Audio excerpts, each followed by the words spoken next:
할렐루야. 주의 이름으로 여러분들을 환영하며 축복합니다. 우리 앞뒤좌우로 함께 인사할까요? 반갑습니다. 사무엘 강의 12번째 시간입니다. 우리는 지난 시간에 하나님께서 사무엘을 이제 본격적인 영적인 지도자로 세우셨을 때에 하나님의 말씀이 임한 사무엘의 모습들을 함께 나누었습니다. 그리고 오늘 우리가 나눌 사무엘상 4장 1절부터 11절은 이제 상황이 완전히 바뀌어서 이스라엘과 블레셋의 전쟁 이야기를 기록하고 있습니다. 이 전쟁은 하나님의 심판의 의도가 담겨져 있는 전쟁인데요. 당시 블레셋은 본래 가나안 원주민이 아니었습니다. 북쪽 해양 민족이었어요. 그들이 공교롭게도 이스라엘이 가나안 땅을 정복할 시점에 이스라엘은 서쪽에서부터 동쪽인가? 트랜스요르단. 동쪽에서부터 치고 올 때에 이 블레셋은 서쪽으로부터 해변 지역을 치고 오면서 가나안 땅을 점령하고 있었습니다. 자, 여기서 우리는 한 가지 생각해 볼 게 있어요. 왜 하나님께서 이스라엘 백성들에게 가나안 땅 준다고 그래놓고 블레셋 사람들을 끌어들였을까요? 여기에는 영적인 의미가 있습니다. 블레셋은 이스라엘에게 있어서 가시와 같은 존재입니다. 그냥 이스라엘이 멸망하기 직전까지 블레셋과 끊임없는 전쟁을 벌였거든요. 이게 무슨 의미냐면 마치 바울이 육체적인 가시가 있어서 하나님 앞에 기도했는데 하나님은 뭐라고 응답하십니까? 낫게 해주겠다 응답하지 않죠. 네 은혜가 그것으로 족하다라고 그러셨어요. 왜 그러셨을까요? 바울이 받은 은혜가 너무 컸기 때문에 그 육체의 가시마저도 응답받게 되면 교만해질까 봐. 하나님은 사람을 잘 아세요. 뭐든지 다 잘 되면 하나님 머리 꼭대기에 서려고 하는 사람의 죄성을 잘 아세요. 그래서 교만해질까 봐 육체의 가시를 응답해 주지 않고 바울은 그것을 깨닫고 그 이후로 자기 육체의 질병에 관해서 기도하지 않았어요. 많은 학자들이 이렇게 주장하는 겁니다. 블레셋을 왜 하나님께서 끌어들이셨나? 이스라엘을 훈련시키는 도구로 끌어들이신 겁니다. 더군다나 블레셋은 전에도 말씀드린 기억이 있는데 당시 철기 문명을 도입해가지고 막강한 군사력을 가지고 있었고요. 가나안 정복 시기에 다윗이 왕이 되었을 때도 이스라엘은 청동기 문명이었어요. 그러니 철기 문명과 청동기 문명이 충돌하면 당연히 청동기 문명이 질 수밖에 없죠. 그러면 싸우면 어떻게 된다? 이스라엘은 질 수밖에 없는 거예요. 그런데 이스라엘이 이긴단 말입니다. 어떻게 이깁니까? 믿음으로. 하나님께서 그들에게 승리하게 하실 때 이길 수가 있었다는 겁니다. 그런데 오늘 본문을 보면 이스라엘이 다음과 같은 일을 겪습니다. 사무엘상 4장 1절 2절입니다. 읽어볼까요? 시작. 사무엘의 말이 온 이스라엘에 전파되니라. 이스라엘은 나와서 블레셋 사람들과 싸우려고 에베네셀 곁에 진치고 블레셋 사람들은 아벡에 진치었더니 블레셋 사람들이 이스라엘에 대하여 전쟁하였느냐. 그 둘이 싸우다가 이스라엘이 블레셋 사람들 앞에서 패하여 그들에게 전쟁에서 죽임을 당한 군사가 4,000명 가량이라. 방금 읽은 본문을 보면 블레셋 사람들이 아벡에 진을 쳤다라고 합니다. 본래 이 아벡이란 땅은 여호수아가 정복한 이스라엘의 땅이었습니다. 그런데 아벡이 지금 블레셋 땅이 되었다는 건 무엇입니까? 이스라엘이 야금야금 땅을 빼앗기고 있는 것이고 아벡과 에베네셀 사이에서 지금 전쟁을 벌이고 있다는 겁니다. 자, 이스라엘이 자기 땅을 빼앗겼어요. 그럼 우리는 전쟁에서 패했으니까 빼앗겼다라고 생각할지 모르겠지만 성경의 가르침은 달라요.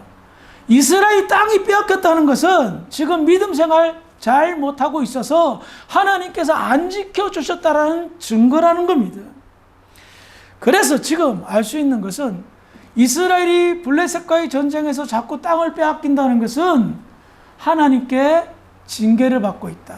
벌을 받고 있다라는 겁니다. 그런데 이번에도 전쟁이 치러졌는데 한꺼번에 무려 4,000명이라는 병사가 죽임을 당했어요. 지금은 4,000명 많은지 적은지 모르겠지만 지금으로부터 3,000년 전에 4,000명은 적은 숫자가 아니에요. 게다가 이스라엘은 조직된 군대가 없었어요.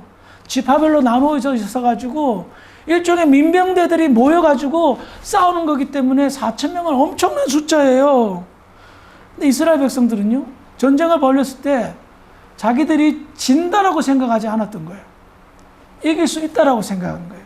근데 첫 전쟁에서 무려 4,000명이나 죽임을 당하니까 정말 요즘 말로 하면 뻥찐 거예요. 이게 어떻게 해서 이렇게 됐을까? 그런데 그들이 전쟁에서 패한 이유를 이렇게 해석합니다. 사무엘상 4장 3절 전반절을 읽어볼까요? 시작.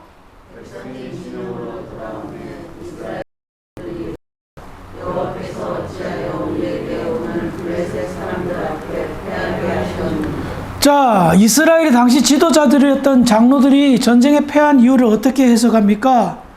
여호와 하나님께서 패배하게 하셨다라고 해석합니다. 하나님이 지게 하셔서 우리가 전쟁에서 졌다라는 거예요. 정확한 해석이죠. 예, 해석을 잘했어요. 분명히 지게 했기 때문에 진 거예요. 그런데 다음 해석이 좀 문제가 생깁니다. 정확하게 전쟁에서 패한 이유가 몰랐던 거예요. 사무엘상 4장 3절 후반절 읽어봅시다. 시작.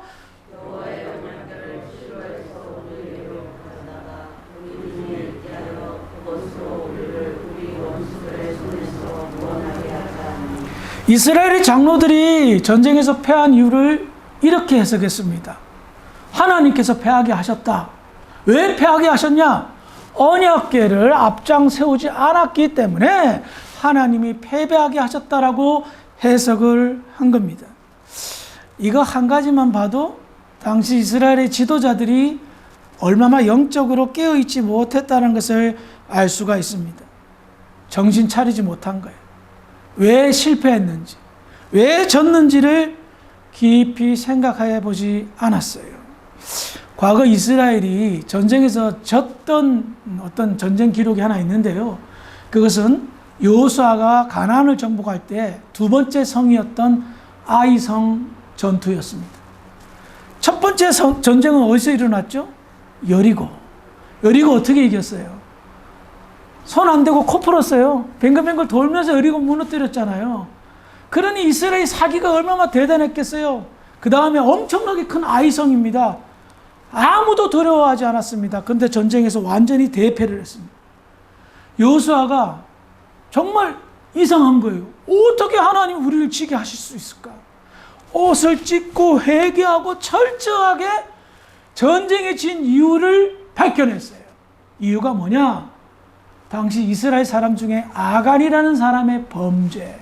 절대로 노약질하지 말라고 했는데 외투하고 뭐를 훔친 거예요.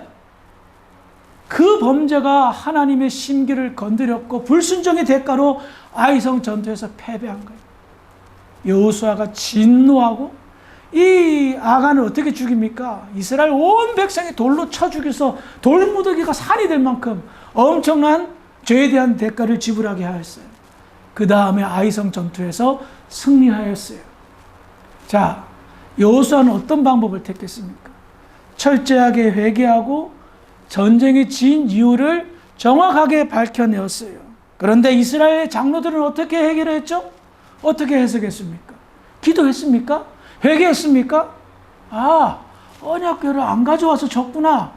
이렇게만 생각한 겁니다. 왜 장로들은 언약궤를 앞장 세우지 못해서 졌다라고 생각했을까요? 과거 이스라엘의 전쟁을 보면 특별히 광야 시대에 모세는 언약궤를 앞장 세워서 전쟁을 치루었기 때문입니다. 그런데 언약궤 안에는 세 가지 물건이 있었습니다. 첫 번째는 모세가 직접 기록한 십계명 돌판 2개. 이것은 하나님의 언약을 상징합니다. 그 다음에 40년 동안 먹었던 만나가 항아리에 담겨져 있습니다. 이것은 하나님께서 이스라엘 백성들을 양식을 공급해 주신다. 지켜주시고 보호해 주시고 책임져 주신다는 것을 상징합니다. 세 번째는 아론의 쌍난 지팡이가 있어요. 이건 무엇을 의미합니까? 하나님의 구원을 이야기하고 있습니다. 이것은 이스라엘 백성들에게 있어서 하나님의 임재를 상징하고 하나님의 약속과 책임져 주심을 상징합니다. 그래서 모세는 이 언약궤를 앞장 세워서 전쟁에 임할 때에 다음과 같은 행동을 하였습니다. 민수기 10장 35절 36절입니다. 시작.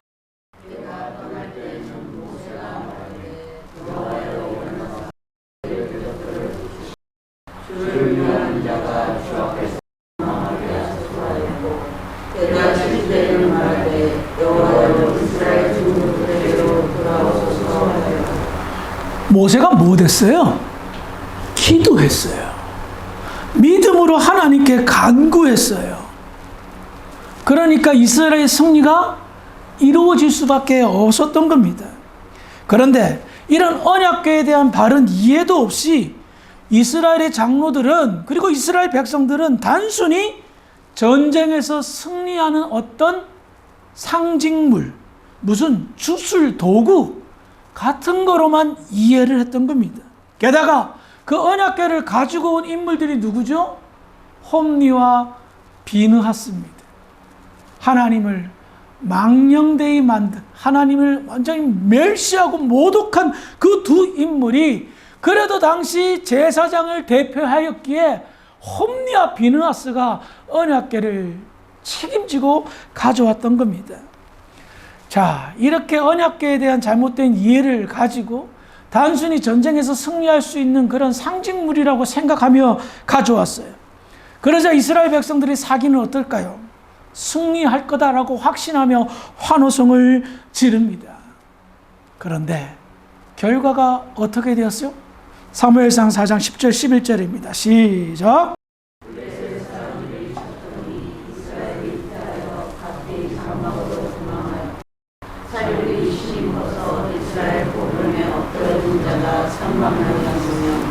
하나님의 이름을 빼앗겼고 엘리의 두 아들 홈리와 비느하스는 죽임을 당하였다. 언약궤를 앞세운 결과 어떻게 되었습니까?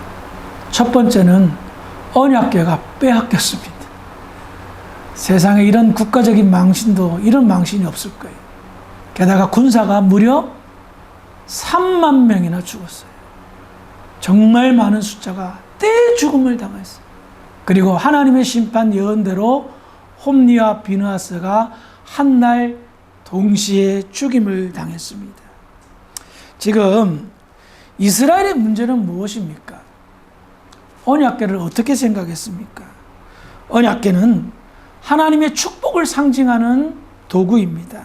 더군다나 하나님의 임재를 상징하는 정말 성물 중에 성물입니다. 그런데 그들은 언약궤를 어떻게 생각하고 사용하였습니까? 거룩하신 하나님을 어떻게 대하고 있습니까? 자신의 필요에 따라 동원되는 지극히 미신적인 논리로 언약궤를 사용하고 하나님을 대하였던 겁니다. 언약궤를 가지고 오면 승리한다. 이게 뭐예요? 부적이나 다름없는 거 아니에요? 마치 애군을 없애주는 부적처럼 생각한 겁니다. 하나님은 이방인들에게 있어서 이방인들과 똑같은 생각을 한 거예요. 자기들을 지켜주는 수호신, 이 정도로만 말입니다. 우리는 여기에서 무엇을 얻을 수가 있습니까? 어떤 교훈을 받습니까? 이스라엘 백성들과 하나님과의 지금 관계가 어떤 상태인가를 알 수가 있습니다. 지금 이스라엘은 하나님과 지극히 기계적인 관계를 맺고 있습니다. 인격적인 관계를 맺는 것이 아니라 이방의 우상과 같은, 이방을 지키는 수호신과 같은 그런 역할로 하나님을 이해하고 생각했던 겁니다. 이스라엘의 가장 큰 문제는 무엇입니까? 소통의 문제였습니다. 하나님과 전혀 소통하지 않았습니다. 하나님과 친밀한 인격적인 관계가 맺혀지지 않고 있었습니다. 하나님을 우상처럼 섬기면서 우상이 우리에게 해야 될 의무를 다하라고 촉구하고 있습니다. 오늘날로 말하면 내가 교회 나와서 예배드리고 헌금하고 봉사하니까 하나님 나 축복해야 돼요. 내가 성경책 들고 왔다 갔다 하면 하나님 저희 가게에 장사 잘 되게 해주셔야 돼요. 하나님을 이런 정도로밖에 생각하지 않는 겁니다. 하나님의 마음이 어떠셨을까요? 전혀 통하지 않는 사람들을 대할 때마다 가슴이 찢어졌을 것입니다. 드라마나 영화 같은 데 보면 이런 거 많이 나오죠. 재벌 회장이 이제 나이가 많이 들었어요. 그래서 그 회사를 자식들한테 물려주려고 하는데 자식들이 재벌 회장 눈에 들려고 얼마나 애를 씁니까? 막 회사를 크게 해보기도 하고 아버지한테 온갖 아부도 하고 막 그러잖아요. 근데 자식들이 아버지한테 잘하는 이유가 뭡니까? 재산 물려받으려고 잘하죠. 그렇잖아요. 회사 물려받으려고 잘하는 거예요. 그 자식들에게 있어서 소원이 있다면 무엇일까요? 늙은 아버지가 빨리 죽는 거예요.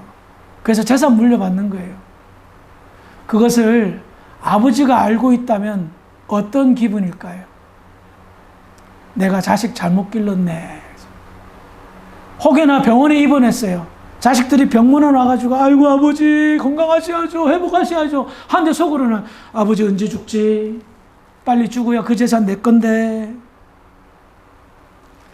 아버지를 슬프게 하는 것은 아버지를 아버지로 생각하지 않고 돈과 권력으로만 생각한 겁니다. 진정한 아버지와 아들의 관계가 아니라 인간의 욕심으로 만들어진 관계라는 겁니다. 이런 관계에서 아버지가 바라는 것은 무엇일까요? 자식이 아버지를 진심으로 아버지처럼 대하는 것. 그래서 드라마 같은 거 보면 별로 이렇게 집안에서 그렇게 하지 않았던 자식이 갑자기 회장이 되고 막 하잖아요. 아버지가 너 회장해라고. 그런 경우들이 많이 있더라고 보니까. 우리가 신앙생활 하면서 놓치고 있는 것이 바로 이겁니다. 하나님이 진심으로 원하는 게 뭐냐는 것을 놓치고 있는 거예요. 언약궤만 앞세우면 다 될 줄 알고 생각합니다. 내가 예배당에 나와서 예배 드려주면 야 내가 교회 나와주는데 저는 이런 말을 하는 성도들을 간혹 봅니다. 그러면 마음이 너무 아파요. 교회 나와주는 게 뭐가 그래 대단하다고. 예? 하나님과 인격적인 관계는 전혀 안 맺어요. 하나님이 살아계시면 몰라요. 축복하시면 못 느껴요. 은혜 베푸심을 전혀 몰라요. 지금까지 참아주고 계시는데, 지금까지 인내하면서 은혜를 베푸고 계시는데 몰라요. 여러분, 예수님께서 공생의 기간 동안에 종교 지도자들하고 엄청 다투었어요. 그들을 왜 그렇게 예수님이 미워했어요? 종교 지도자들이 자기들은 하나님께 엄청 잘한다고 착각했던 거예요. 우리 정도 이렇게 하나님한테 믿어봐, 하나님을 믿어봐, 하나님 축복하시지 하면서 그렇게 못 믿는 사람들 정죄했어요. 근데 정작 종교 지도자들이 어떻게 했죠? 하나님의 아들을 십자가에 못 박아 죽여버렸어요. 어떻게 그래요? 하나님을 그렇게 사랑한다고 그러고 하나님을 그렇게 잘 믿는다고 하는데 하나님이 가장 소중하게 여기는 하나님의 아들을 십자가에 못 박아 죽여버렸단 말이에요. 무엇을 말해요? 하나님 몰랐던 거예요. 하나님과 진정한 관계가 없었던 거예요. 오늘 이스라엘의 패배가 바로 그거예요. 오늘 말씀을 통해서 여러분 한번 생각해 보세요. 혹여나 만에 하나 천에 하나 여러분들은 나는 지금 하나님과의 관계가 좋다? 좋을걸? 이라고 착각하고 있지는 않습니까? 만약에 여러분들 하나님과 관계가 좋다면 반드시 이런 반응이, 영적인 반응이 나타날 겁니다. 나의 신앙 양심에 찔림이 오는가 안 오는가? 하나님의 말씀을 들었을 때에 나의 신앙 양심에 무언가 찔림이 오고 그것으로 인하여 나의 삶을 돌이켜보며 조그마한 변화라도 시도해본다면 그 사람은 하나님과 관계가 좋습니다. 말하지 않아도 뻔합니다. 하지만 찔림도 없어, 들림도 없어, 변화도 없어. 그래놓고 착각하는 사람 많더란 말입니다. 교회 다닌다고? 오랜 동안 징직에 있다고? 내가 봉사와 수고한다고? 착각하지 마시기 바랍니다. 하나님과 그 어떤 소통도 없다면 문제가 생겼을 때에 언약궤 앞장 세울 사람들이 바로 그 사람이라는 겁니다. 언약궤 앞장 세워서 승리할 거라고 자신만만했다가 완전히 망하는 경험을 할 수가 있단 말입니다. 기억하십시오. 죽은 자는 반응하지 않습니다. 산자만이 반응합니다. 하나님과 원활한 소통 관계가 있다면 여러분들은 반드시 영적으로 반응하여 여러분들의 삶을 더 풍요롭게 만들고 간간히 오는 때때로 오는 어려움도 하나님의 은혜로 하나님과 소통함으로 하나님의 뜻대로 문제를 해결할 수 있단 말입니다. 그러므로 하나님의 말씀에 반응하는 영혼들이 되기를 주님의 이름으로 부탁을 드리겠습니다. 영적으로 깨어 있어 하나님과 소통이 원활하게 이루어지기를 주의 이름으로 부탁을 드리겠습니다. 산자, 죽은 자, 종이 한 끗 차이입니다. 그런데 그 차이는 천국과 지옥을 나눌 수 있는 엄청난 간극이 될 수 있다는 사실을 기억하시고 영적으로 깨어있어 날마다 하나님과 소통하는 즐거움이 저와 여러분들의 즐거움이 되기를 주의 이름으로 축원합니다. 기도하시겠습니다. 참 좋으신 아버지 하나님, 은혜를 감사합니다. 오늘 이스라엘이 전쟁에서 패한 이유를 함께 나누었습니다. 하나님과 소통하지 않고 영적으로 죽어 있는데 어떻게 일이 잘 될 수가 있겠습니까? 우리 성도들 깨어있게 하시고 하나님, 진심으로 하나님과 소통하여 그 소통이 주는 큰 축복을 마음껏 누릴 수 있는 복된 성도들, 교회가 될 수 있도록 축복하여 주시옵소서. 그리 될 줄 믿고 감사하며 예수님의 이름으로 기도합니다. 아멘.